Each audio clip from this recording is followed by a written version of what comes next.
ባለፈው ሳምንት በአንድ ሳምንት ውስጥ ከመጀመሪያው ቀን ጀምሮ ጀስት እንደ ታይትሉን ማየት እንችላለን።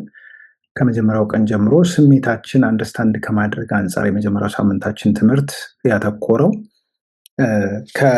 የግል ራዕይ ወይም ደግሞ የቪዥን የምንለው ከሱ እና ጎል ከሚለው ወይም ግብ ከሚለው ጀምሮ ነው የመጀመሪያው ሳምንታችን የጀመርነው። የግል ግብ እንዴት ይኖረናል? የግል ራዕዮቻችንን ራዕይ የምንላቸው የእኛን ህይወት ማፕ የምናደርግበት እንደ ፒክቸር የምንጠቀምባቸው ናቸው። ከዛ ወደዛ የሚያደርሰን ደግሞ መንገድ ግብ የምንለው ይሆናል ማለት ነው። እንዴት ሴት ታደርጋላችሁ? በሰጠኋችሁ የቤት ስራ መሰረት እሱን ተወያይተናል ማለት ነው። ከዛ በመቀጠል በሁለተኛው ቀን ደግሞ ስሜታችን እንዴት ነው መረዳት የምንችለው? እንዴት ነው ያለንን ስሜት አሉታዊ የሚሆን አዎንታዊ የምንለውን ስሜት እንዴት መረዳት እንችላለን የሚለውን እሱም በሰፊው ተወያይተናል። ክላስ ውስጥ የሰራናቸው ክላስ ወርክ ካሉ ቤትም ወስዳችሁ እንድትሰሩ ተነጋግረናል። ምንድን ነው ትሪገር የሚያደርገን ስሜታችን ጋር ያሉን ስሜቶች አሉ። ምንም አይነት ስሜት ሊሆን ይችላል። ምንድነው ትሪገር የሚያደርገን የሚለውንም እሱን ተወያይተናል። የበለጠ ደግሞ የሰጧችሁ ሪከርዶቹ ላይ በሰፊው ማየት ትችላላችሁ። ስላይዱንም ስለምልክላችሁ በሱም እንትን ማለት ትችላላችሁ። ከዛ በተጨማሪ መጥፎ የምንላቸው ወይም ደግሞ አሉታዊ የምንላቸው ስሜቶቻችን እንዴት መቆጣጠር ወይም ደግሞ በአግባቡ እንዴት መምራት እንችላለን። አሉታዊ የምንላቸው ስሜቶች ዝም ብለን ጠቅልለን መጥፎ ስሜት ብቻ ብለን ካታጎራይዝ ማድረግ ሳይሆን በስም ለይተን ከለየናቸው በኋላ የምንጠቀማቸው ቴክኒኮች ምንድን ናቸው የሚለውን ሶስተኛው ቀን ላይ የተማማርናቸው ትምህርቶች እነሱ ናቸው። ከዛ አራተኛው ቀን ላይ የተማማርነው ደግሞ በሶስተኛው ቀን ስለ ጦጣው አእምሮም ተወያይተናል። እንዴት ኤክሰርሳይዝ እንደምታደርጉ ማሳይቻችኋለሁ። በአራተኛው ቀን ደግሞ ያለንን የስሜት ግንዛቤ ወይም ደግሞ ኢሞሽናል አዌርነስ እንዴት ማጎልበት እንችላለን። ኢሞሽናል አዌርነሳችን አጎለበትን ማለት ላለን ኢሞሽናል ኢንቴሊጀንስ ወይ ደግሞ ለምንፈልገው ኢሞሽናል ኢንቴሊጀንስ በአእምሮ ለመብሰል በስሜት ለመብሰል የመሰረት ድንጋይ ነው የኢሞሽናል አዌርነስ ወይም ደግሞ ሰልፍ አዌርነስ የምንለው ማለት ነው። ይህን በአራተኛው ቀን ተነጋግረናል። በአምስተኛው ቀን ደግሞ የተነጋገርነውና የተማማርነው በአምስተኛው ቀን ፍርሃታችንና የራስ መጠራጠርን ፊር ኤንድ ሰልፍ ዳውት እንዴት መቅረፍ እንችላለን። ፍርሃታችን መቅረፍ የምንችልበት ቴክኒኮች አሉ።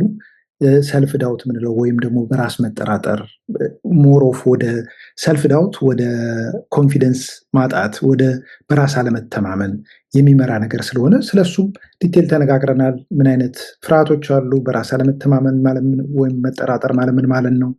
እሱንስ እንዴት እናሻሽላለን? እንዴት እንቀርፋለን? የሚለውን ተነጋግረናል።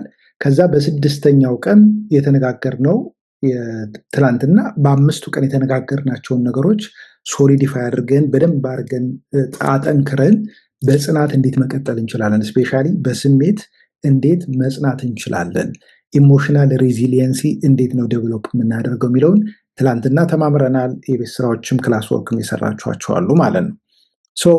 ዛሬ የምንነጋገረው ባለፉት 6 ቀናትን ጨምሮ በሰባተኛው ቀን ዛሬ የምንነጋገረው ሳምንቱን ያሳለፍነውን ነገር መገምገም ነው። ስሜታችሁ እንዴት አለፈ? የትኛው ቀን ላይ ነው ቻሌንጅ ያደረጋችሁ? የትኛው ቀን ላይ የተጠቀማችሁ ቴክኒክ የትኛውን ነው? በምን መንገድ ነው አዌርነስ የፈጠራችሁት የሚለውን መነጋገር እንችላለን ማለት ነው። ባለፈው ሳምንት ምን ያክል በአእምሯችሁ በስሜት ማለት ነው እንዳደጋችሁ እንገመግማለን ዛሬ። ዛሬ የምንገመግመው በዋናነት የሚከተሉትን ነው። ምን እንደተማራችሁ ባለፈው ሳምንት፣ እንዴት እንደተለወጣችሁ፣ ምን እንደተሻሻለ፣ ምን የበለጠ ትኩረት እንደሚያስፈልገው ያላችሁ ግንዛቤ እንዴት እንደጨመረ፣ ከዛም ባለፈ ደግሞ እነዚህን ነገሮች መዳሰስ መገምገም ከራሳችን ጋር ሀቅ ወይ እውነታ እንዲኖረን ያደርገናል። ደካማ ጎናችን እንድናቅ፣ ጠንካራ ጎናችን እንድናቅ፣ መሻሻል ያለበትን መቀረፍ ያለበትን ተጠናክሮ መቀጠል ያለበት የትኛው ነው የሚለውንም ለማወቅ ስለሚረዳን እነዚህም በተለይ በዋናነት እነዚህን 5 ጥያቄዎች እንመልሳለን። ባለፈው ከተነጋገርንባቸው ዋና ዋና ርዕሶች መካከል ለምሳሌ ስሜት ብለን ጀነራል ያደረግነው አለ አይደል? ስሜቶቻችን ምንድን ናቸው? ስሜቶቻችን እንዴት መረዳት አለብን ከሚለው ስንነሳ ባለፈው ሳምንት በጣም ተደጋጋሚ የተከሰተው በቀን ተቀን ህይወታችሁ ውስጥ በተደጋጋሚ የተከሰተው የትኛው ስሜታችሁ ነው? ስትበሳጩ የነበረበት ስሜት ነው? ደስተኛ የነበራችሁበት ስሜት ነው? ድብርት ስሜት ነው? ምንድን ነው? የትኛው ስሜታችሁ ነው ሞር ባለፈው ሳምንት ኖቲስ ያደረጋችሁት ወይም ደግሞ የታዘባችሁት?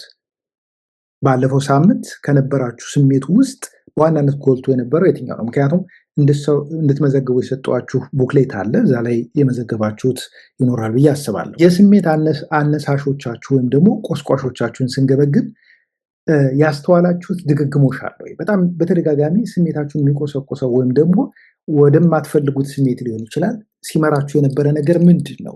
በህይወታችሁ ውስጥ ያለ ሰው ወይስ ደግሞ ከገንዘብ ጋር የተገናኘ ነገር፣ ከስራ ጋር የተገናኘ ነገር፣ ወይ ደግሞ በቀን ተቀን ህይወታችሁ ከቤት ስትወጡ መንገድ ዳር የምታዩት ነገርም ሊሆን ይችላል። ምንድን ነው በተደጋጋሚ ጊዜ እንደዚህ ሆንኩኝ፣ እንደዚህ ያደረገኝ፣ እንደዚህ ይሄ ነገር እያለ እንደዚህ መሆን አልችልም ስትሉበት የነበረው ስሜታችሁን ሲቆሰቁስ የነበረ ነገር ምንድን ነው? ባለፈው ሳምንት ውስጥ ማለት ነው። ከዛ ልማዶች አሉን፣ ሀቢት የምንለው ወይ ደግሞ ልማዶች የምንላቸው ወይም ደግሞ በጣም ክሮኒክ እየሆነ ከሄደ ደግሞ በጣም የተጋነነና ስር የሰደደ ልማድ ሲሆን ወደ አባዜነት ይቀየራል። በቃ ልክፍት ይሆናል። በጣም ችግር ውስጥ የሚከተን ማለት ነው። ስለዚህ ልማዶቻችን ስናይ ከተማራችኋቸው ዘዴዎች ውስጥ ያስተማርኳቸው ዘዴዎች አሉ። የትኛውን ተለማምዳችኋል? ባለፈው ሳምንት በጥልቅ መተንፈስም ነው የተማራችሁት ወይስ ነገሮችን በሌላ መልክ በሌላ መነጽር ማየት መቻል ወይስ ነገሮችን ተገንዝቦ መመርመር መቻል ወይስ ደግሞ በዙሪያችሁ 5 4 3 2 1 ብዬ ያሳያችሁን ቴክኒክ የትኛውን የተጠቀማችሁት? ባለፈው ሳምንት ለምሳሌ እንደተነጋገርነው ሶሻል ሚዲያ እየተጠቀማችሁ አይደለም። ከዛ ውጭ ግን በጣም መጥፎ ሀቢት ሆኖባችሁ የሾፒንግ ሀቢት ሊሆን ይችላል። ምላሳችሁን መሰብሰብ ሊያቀታችሁ ይችላል። የምግብ የተለያየ ሀቢት ሊሆን ይችላል። ኤኒቲንግ ሊሆን ይችላል። ባለፈው ሳምንት ከነበራችሁ ልማድ ውስጥ የትኛው ልማድ ላይ ሰርታችኋል? የትኛውን ቴክኒክ ተጠቅማችኋል? ልማዳችሁን ለመቅረፍ እድገታችሁ ባለፈው ሳምንት በአንድ ሳምንት ሁሉም ነገር በስንት ዓመት በስንት ጊዜ የዘራችሁት ነገር በአንድ ሳምንት ይቀረፋል ብለን አናስብም አይደል? ስለዚህ በዚህ ሳምንት ከአሁን በፊት ከምታደርጉት በተለየ መልኩ መልስ የሰጣችሁበት ሁኔታ ነበር ወይ? ለምሳሌ ከአሁን በፊት የሆነ ሰው መጥፎ ነገር ተናገራችሁ፣ ለዛ ሰው መጥፎ ምላሽ መልሳችሁ ወደ ጸብ የምትሄዱበት ሁኔታ ነበር እንበል። በዚህ ሳምንት ግን ሰዎችን እንዴት መረዳት እንዳለብን በተለይ ከኢሞሽን ከስሜት አንጻር አስረድቻችኋለሁ። ነገሮችን እንዴት ማየት እንዳለባቸው አስረድቻችኋለሁ። በዚህ ሳምንት በተለየ መልኩ ለመመለስ ሞክራችሁ ነበር ወይ? ይሄ ሌላኛው ጥያቄ ነው። ከዛ ድሎቻችሁን አውቃችኋል። በዚህ ሳምንት ትንሽም ብትሆን ድል ትኖራለች። ለምሳሌ ሰዓታችሁን አመቻችታችሁ ስራችሁን መስራት ሊሆን ይችላል። ፎከሳችሁን መጨመር ሊሆን ይችላል። በቃ ሶሻል ሚዲያ የሚባል ነገር አልነካም ብላችሁ አቁማችሁ ሳምንቱ ሙሉ አሳልፋችሁ ከሆነ እሱ ራሱ ድል ነው። ስለዚህ እያንዳንዷ ትንሿ ድል የምታስደስት የበለጠኛ እንድንቦርቅ ልታደረገን የምትችል መሆን መቻል አለባት። ኢንጆይ ልናደረገው ልንደሰት ልንኮራበት የሚገባ ነገር ስለሆነ በዚህ ሳምንት ያጣጣማችሁት ድል አለ ወይ? ወይስ ደግሞ ድሉን ትንሽ ድል ስለሆነ ኖቲስ አላደረጋችሁትም? እሱንም ስንወያይ የራሳችሁን ስለምትናገሩ መገምገም እንችላለን ማለት ነው። የስሜት ድሎች ከድል አንጻር ስንወስድ የስሜት ድል ባለፈው ሳምንት አሸንፌዋለሁ ብላችሁ የምታስቡት አንድ ስሜታችሁን ምረጡ። ለምሳሌ ወዲያውኑ በችኮላ መልስ አልሰጠውም ምንድን ነው ያልኳቸው? ሰዎችም ሊሆን ይችላል፣ ምንም ነገር ሊፈጠር ይችላል። ኢሚዲየትሊ በስሜት ከመመለስ ይልቅ ሰብኮንሽስ ማይንዳችሁ ወይም ደግሞ ጦጣው አእምሯችሁ በስሜት እንድትመልሱ ነው የሚፈልገው የሰርቫይቫል ጉዳይ ስለሆነበት። በስሜት ከመመለስ ይልቅ በአመንክዮ በመረጃ በተረጋጋ መንፈስ ካልም በሆነ መንገድ እንዴት መመለስ እንዳለባችሁ ተረዳድተናል፣ ተወያይተናል። ስለዚህ እንደ አንድ ኤግዛምፕል ብንወስድ ባለፈው ሳምንት አንድም ቀን ሊሆን ይችላል ወዲያውኑ በችኮላ መልስ አልሰጣችሁ። እሱ አንድ ድል ነው። የስሜት ድል ማለት እሱ ነው። አንዱ ስሜቴን መሰየም ወይም ደግሞ መለየት ይችላል። ምንድን ነው ያልኳችሁ? መጥፎ የሚያስጠላ ስሜት ተሰማኝ ከማለት ይልቅ የተሰማችሁን ስሜት ስያሜ ስጡት። ስያሜ ስትሰጡት ምንድን ነው? የፍርሃት ስሜት ሊሆን ይችላል፣ የድብርት ስሜት ሊሆን ይችላል፣ የንዴት ስሜት ሊሆን ይችላል። ኤኒቲንግ እንዳለ ኤግዛክትሊ ጠቅልላችሁ ከሁሉም መጥፎ ስሜት ጋር ወይም ደግሞ ጥሩ ስሜት ጋር አንድ ላይ እንዲህ በጅምላ የምትጨፈልቁት ከሆነ መፍትሄ አታገኙለትም። ለምን? የቱ ጋር እንደተሰማችሁ ኢቭን የሰውነታችሁ ክፍል የቱ ጋር እንደሚሰማችሁ እንኳን አታውቁም። ስለዚህ ባለፈው ሳምንት ስሜታችሁን መሰየም ችላችኋል ወይ? መለየት ችላችኋል ወይ? ከቻላችሁ አንድ ሌላ ድል አላችሁ ማለት ነው። በጥልቀት በመተንፈስ ራሴን ማረጋጋት ችያለሁ። የሆነ ነገር ከመመለስ ይልቅ ምንድን ያልኳችሁ 4 ሰከንድ ወደ ውስጥ አየር ስባችሁ ለ7 ሰከንድ ትይዙትና 8 ሰከንድ ወደ ውጭ እንድትተነፍሱት ማድረግ መቻል። ይህንን ማድረግ ጥቅሙ ምንድን ነው? አንደኛ አእምሯችሁን ዲስትራክት ታደርጉታላችሁ። ለምን? ሰርቫይቫል ጉዳይ ስለሆነ የሞትና የሽረት ጉዳይ ስለሚሆንበት ሰብኮንሽስ ማይንዳችሁ ኢሚዲየትሊ የመጣው ነገር መፍትሄ እንዲያገኝ ነው የሚፈልገው። የብሪዚንግ ቴክኒኩን ግን ስትጠቀሙ ለ4 ለ5 ለ6 ጊዜ ስታደረጉት ምንድነው የሚሆን? ሰብኮንሽስ ማይንዳችሁ ካልም ይሆናል። ዳት ሚንስ ቶሎ ተናዳችሁ አትመልሱም፣ ቶሎ ወደ ጸብ አትሄዱም፣ ቶሎ ወደ ዱላ አትሄዱም። ራሳችሁን ማረጋጋት ትችላላችሁ ማለት ነው። ይህን አድርጋችኋል ወይ? አእምሮዬ ውስጥ ያለ አሉታዊ እሳቤን ታግየዋለሁ። መታገል ከቻላችሁ ለመቀልበስ መጀመሪያ መጣር አለባችሁ፣ መታገል አለባችሁ። በጊዜ ሂደት ነው የሚቀለበሰው ታውቃላችሁ። እሱንስ አድርጋችኋል ወይ? መጨናነቅን በተቻለ መጠን ለመቀነስ ችያለሁ። በጣም ኦቨርቲንክ እያደረግን በጣም እየተጨነቅን የነበረበት ሁኔታ ሊኖር ይችላል። ይህንን ትሬኒንግ ከጀመርን ጊዜ ጀምሮ ግን ባለፉት ሳምንታት መቀነስ የቻላችሁበት ሁኔታ ካለ እሱ አንድ ድል ነው ማለት ነው። ይሄንን እንደዚህ ብለን መዳሰሱ ጥቅሙ ለእኛ የሚጠቅመን ምንድን ነው? ውጤታችሁን እንድትረዱ፣ አሸናፊነታችሁን እንድታውቁ፣ አዎንታዊ የሆነ ማንነት ለመገንባት እየሰራችሁ እንደሆነ እንድታውቁ፣ ነገሮችን በቋሚነት መፈጸም ጥቅሙን እንድታውቁ ይረዳችኋል። ምክንያቱም በየቀኑ ከ1 ሰዓት እስከ 2 ሰዓት የሚሆን ትሬኒንግ እየወሰድን ነው ለሚቀጥሉት 28 ቀናት አይደል? ኮንሲስተንትሊ ከጀመርን ቀን ጀምሮ ለምሳሌ 7 የምንገናኝ ከሆነ 7 ካልኳችሁ 7 ፕሮባብሊ 1 ደቂቃ 2 ደቂቃ ፍላክቹዌት ሊያደርግ ይችላል። ወይ ቀድሜ ልገባ ይችላል፣ ወይ 2 ደቂቃ 1 ደቂቃ የምዘገይበት አጋጣሚ ሊኖር ይችላል። ግን አትሊስት ግን በየቀኑ ተዘጋጅቼ በስነስርዓት ነው የምመጣው። ያ አንዱ ዓላማው ምንድን ነው? እናንተ ኤግዛክትሊ ራሳችሁ ላይ በህይወታችሁ በእያንዳንዱ ነገር ላይ ሞር ኮንሽስ ታይም ኪፒንግ እንዲኖራችሁ ማስተማር ስለምፈልግ ነው። ቀጠሪያችሁ 15 ደቂቃ 20 ደቂቃ ዘግይቼ ብመጣ ምንድን ነው ተማራችሁ የሚባለው? ምንም አትማሩ።